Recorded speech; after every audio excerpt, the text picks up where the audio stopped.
Hi, today we are going to do the chapter of the Union Parliament. So, what do you mean by the Union Parliament? We will go step by step. We will here study about the federal setup in India. What's the importance? What are the federal features? What are the unitary features? What are the Lok Sabha, what is Lok Sabha, its term, tenure, composition, and qualification of members, what are the vacation of seats, how vacation of seats are done, and what is the quorum of the house, the languages to be used, and the leader of opposition. The Speaker of the Lok Sabha, his powers, rules, and functions. The Rajya Sabha, similarly, the same things we will do. Next, we will do powers and functions of the parliament. What are the functions? Legislative, or control over the national finance, control over executive and administrative affairs. And lastly, we will do amendment of the constitution. We are also going to do the privileges of the privileges, immunities of the members of the parliament, exclusive powers of the two houses, what are the responsibility of the members, what are the parliamentary procedures, and 0 hour motion of thanks, various types of motions, adjournment of the house, and knowledge about different parliamentary committees, and the procedure regarding the ordinary bills, money bills, and lastly the amendment of the situation. So this is going to be a big video. It will cover every aspect that you need to know about the Union Parliament. This is the first chapter. And now let's know what is Parliament. You can see on the screen I have the picture of the Parliament of our country, India. So we're focusing on India here. And the Union Parliament. What does the word Parliament mean? See, Parliament means a central authority which makes laws. The central authority which makes laws, exercises laws. Who makes laws? Laws are made by the legislature, and they are exercised by the executive body. And they are also, what they discuss about what they make laws is that they make laws regarding the citizens of the country, regarding the aliens, and the national budget, because we know our economy depends on the national budget, which sector is getting how much money, the allocation of money. So it depends on the national budget. So they decide in the budget sessions we have, they decide how much money needs to be allocated. So they discuss these issues. Parliamentarians are the people who play an important role because they have a leadership role in leading the nation. And how are they elected? The leaders of our nation, so called the parliamentarians, they elect representatives both in the states and at the local level, because we the people of India, in the constitution we see that we the people of India, it starts with that. And why it starts? Because the authority or the sovereignty of our country is derived from the people itself. And we the people of India, so here the people of India are from every religion. There are cultural diversities. India means unity in diversity.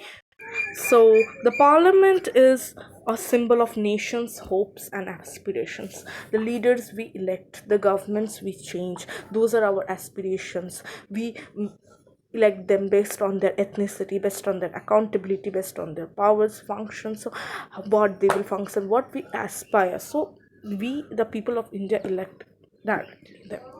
So at the now we come to the federal setup of India. So you can see that we have a federal setup and also a unifederal setup. So India is called quasi federal country. India has a system of quasi federation. India is, that is Bharat, is a union of states. It is unlike the United States of America. Okay, because there we have unitary parliament, and here we have the um, the federal parliament as well as the unit. So what do we mean the federal government? Federal government means dual setup. Then that means the powers and functions are divided between two types of government: government at the center, government at the state level. So federal government, two levels of government, you can see on the screen. the two level of government, state government and central government, as we see, and the political powers are shared. The political functions, responsibilities are also equally shared. The constitution is rigid and codified, and there are different laws, central laws and state laws. We will discuss it now. What is the importance of this federal setup? Next, federal setup is the only plan to keep India united, because you see, in India, people from various regions, cultures, they have different aspirations, and this federal setup was first recommended in the Nehru report of 1928. And what are the features? We see that there is dual government. First is the union government, then it is the state government. Each citizen, so we can see that there are different types of laws for both the center and the state. So a citizen of our country lives under two sets of laws. First is the laws of the state, and then it is the laws of the center. Okay, division of powers. You see, the political powers are divided. They are not only political, legislative, administrative and financial powers are divided. The things which are of national importance, such as defense, currency, foreign affairs, are placed under the control of the national government, and the other of local importance or regional importance, they are like police, agriculture, public health, education is in the concurrent list. So we also have state list, union list and concurrent list, which we will further discuss in this chapter. Next is the supremacy of the constitution. I told you the constitution, see point number 3, it is rigid and codified. That means, therefore, the state governments are by and large independent of the control of the central government in the spheres assigned to them.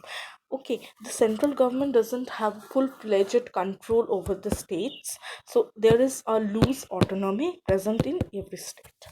The Supreme Court is the final interpreter and guardian of the Constitution. The Supreme Court is the protector of our rights, because the Constitution, we need to go by the Constitution. The Constitution is rigid.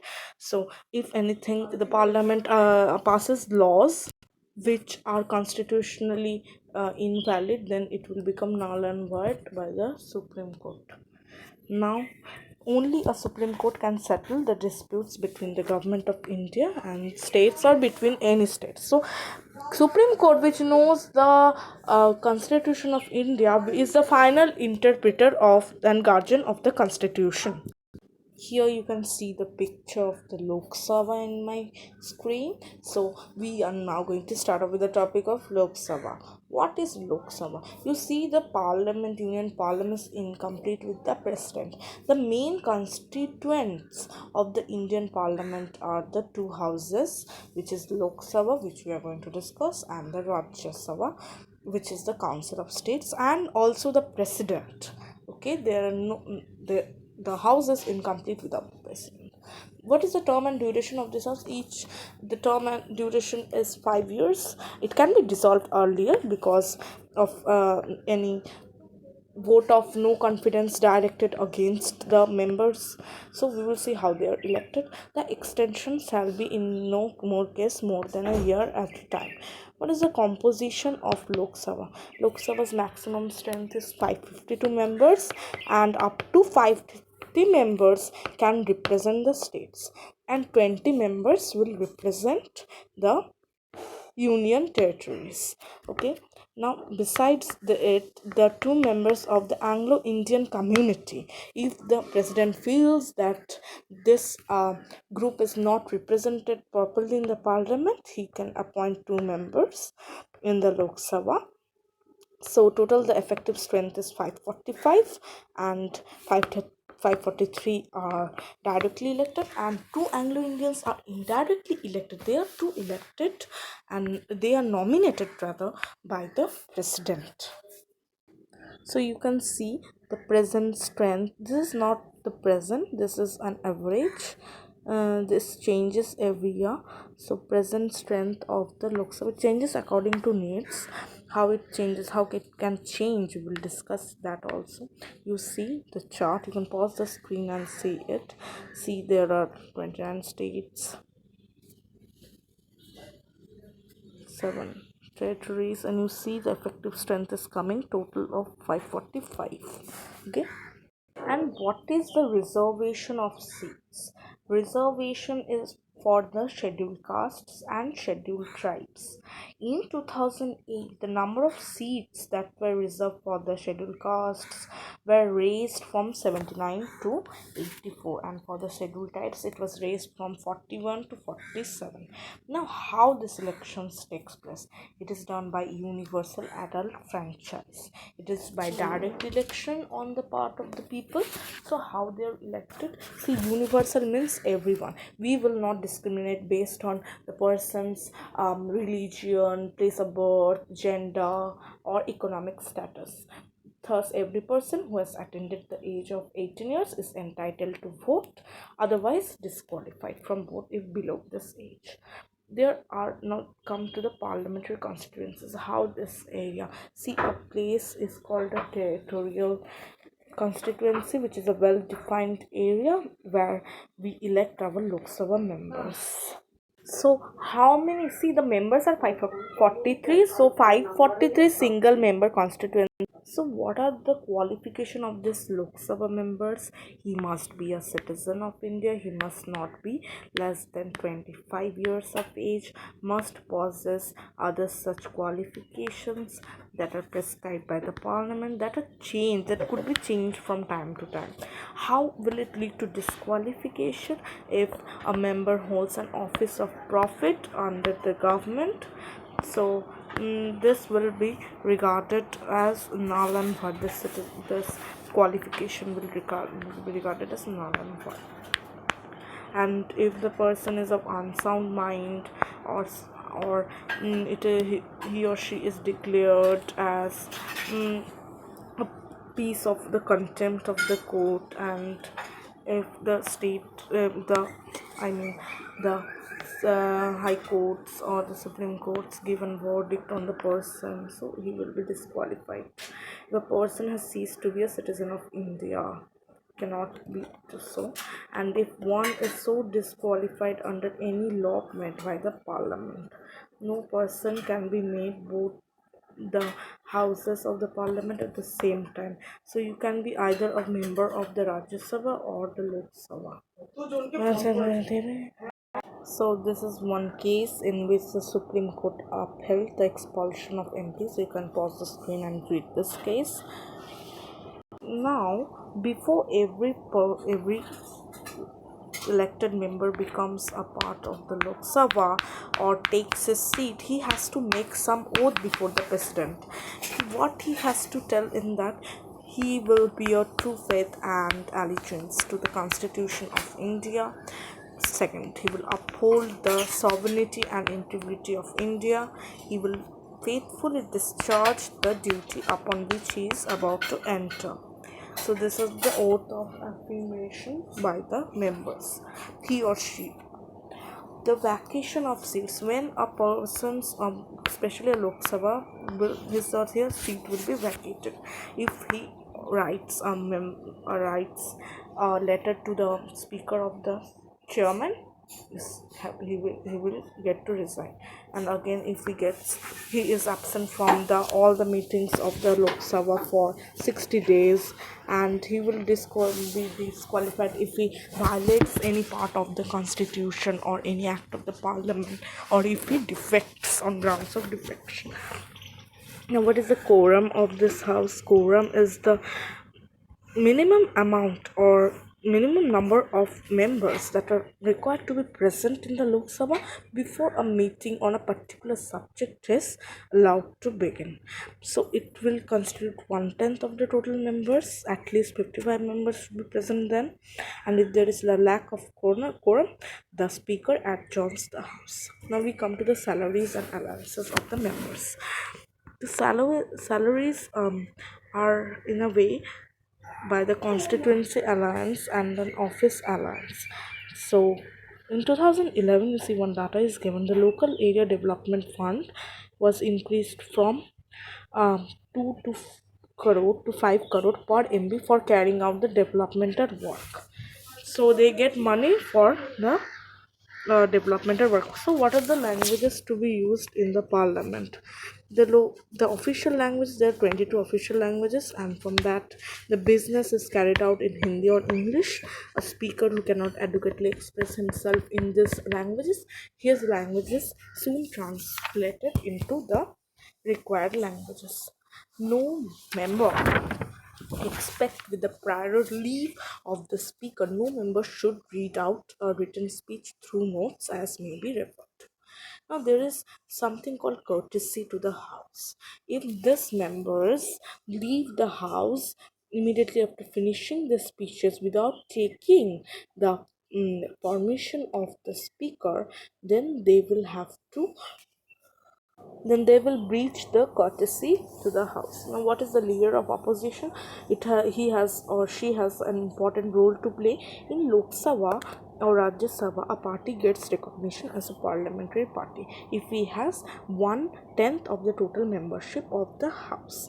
So there is always a leader of opposition in both the houses, whether it is the Lok Sabha or the Rajya Sabha, and they are in the 16th Lok Sabha. The Congress has been an opposition party, but its tally fell, so it became a group rather than a party. Now we come to the Speaker of the Lok Sabha. See in this image, this part, you can see an oval circular area. Here the speaker is sitting and everyone is surrounding her with some notes. I think this is the 0 hour or it was the busiest hour of the Lok Sabha. Now we will know about that in the current scenes.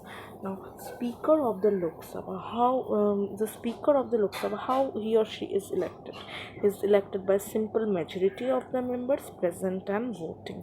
There is also an office of the Deputy Speaker, and what is the function? If the speaker is removed or the speaker feels ill and has fallen in and is unable to execute or perform his or her duties, so the deputy speaker comes.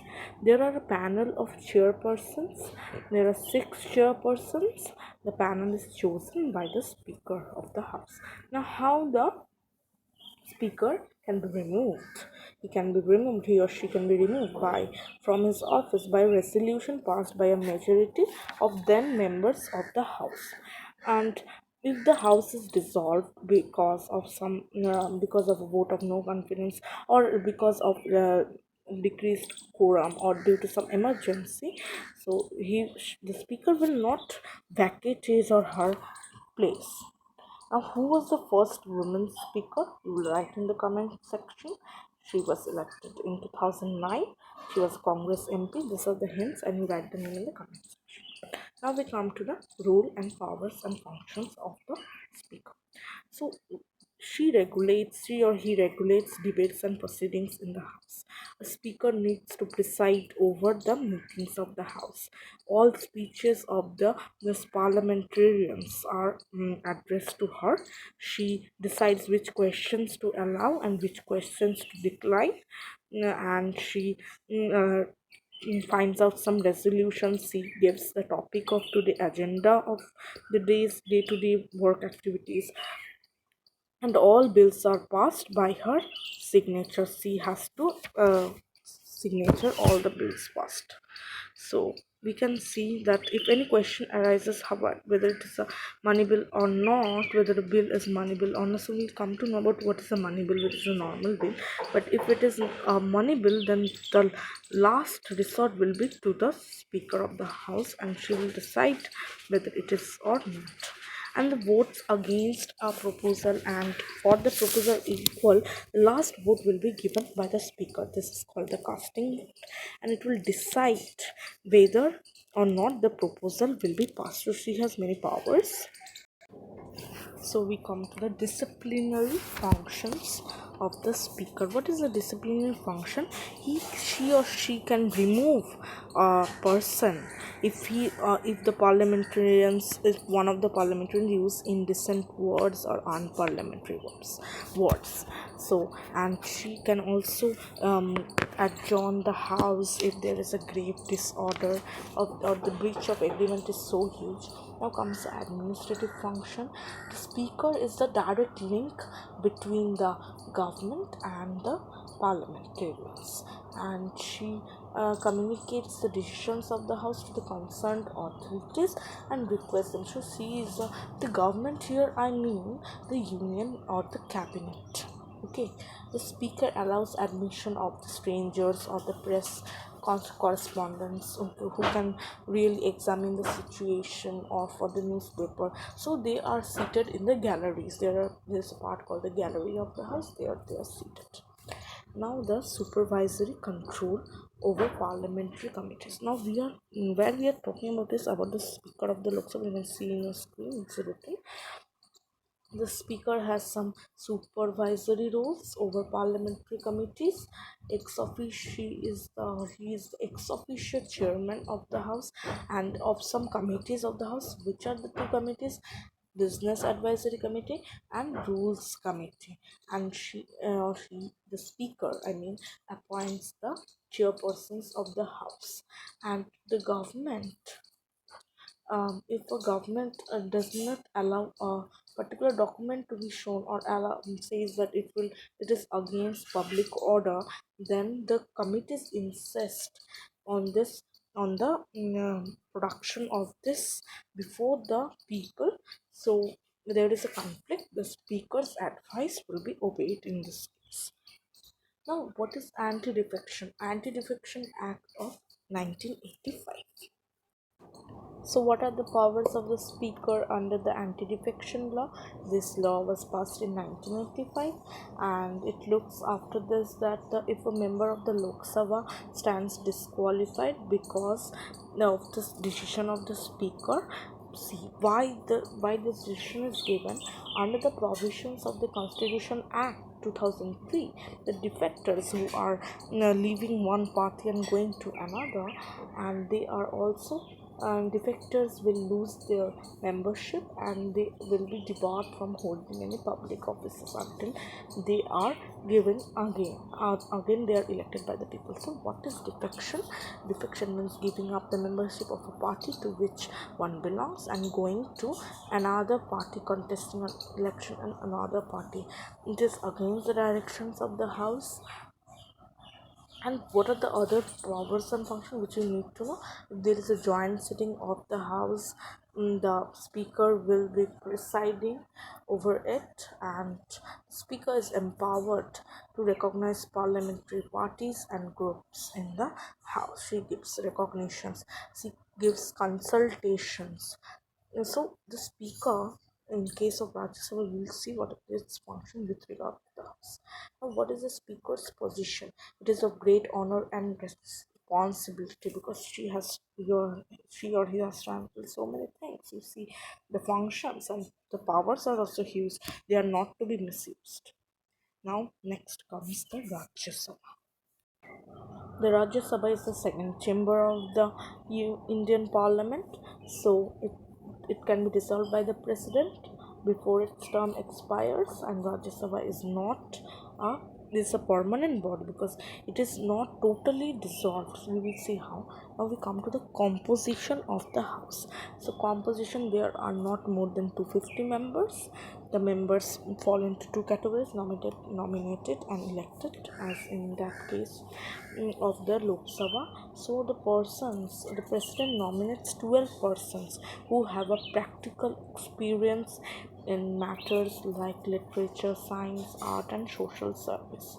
The principle of nomination enables distinguished persons to have a seat. Now, these distinguished persons are like the cricketing icon Sachin Tendulkar could be nominated and was nominated actually. So we see it.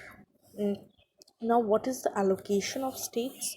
Allocation of states, in this basis, it is not equal, but it is sometimes considered undemocratic. Instead of depending on the population to allocate the different states, it has been allocated states, and they are not sometimes equal. They cannot be equal because they are divided on the population basis. For example, Uttar Pradesh has 31 seats, and Goa, Manipur, Mizoram have only one seat. Now I will show you a number of seats allocated to various states and union territories in the Rajya Sabha in a slide. You can pause the screen and see this, the number of seats that are allotted. So there are so the principle of nomination, we have seen it, and the manner of election, it is done in accordance with the system of proportional representation by means of single transferable vote system. So how is this done, we will see in later chapters. And let's come to the open ballot system. There has been many instances when MLAs vote for candidates other than those of their parties. So in 2003, the parliament introduced this ballot system so that the members of the parties vote for their party only and not other parties. So the Supreme Court justified the amendment, and if secrecy becomes a source of corruption in the party, then open ballot is a better choice, I think. Now the effective strength, you see there are 245 members, 12 are elected by the government. What are the qualifications to be a member of the Rajya Sabha? Not to be member, same thing, but just the age is 30 years, and as specified by law, from time to time the qualifications may change. The representation of the People's Act required the Rajya Sabha candidates should be ordinarily residents of the state or the union territories from there where they are seeking or contesting the elections. Disqualifications can be if they hold an office of profit, same thing, if they are of the unsound mind. Now, what is the term of the house? It is a permanent body, like the American Senate. Why it is a permanent body? Because 1/3 of its members retire at the end of every second year. So that means each member of the Rajya Sabha enjoys a 6-year term. The Rajya Sabha elects a deputy chairman, and the deputy chairman has the same functions as that of the deputy speaker in the Lok Sabha. Now we come to the powers and functions. Parliament is a multifunctional institution. It performs a variety of functions. Okay,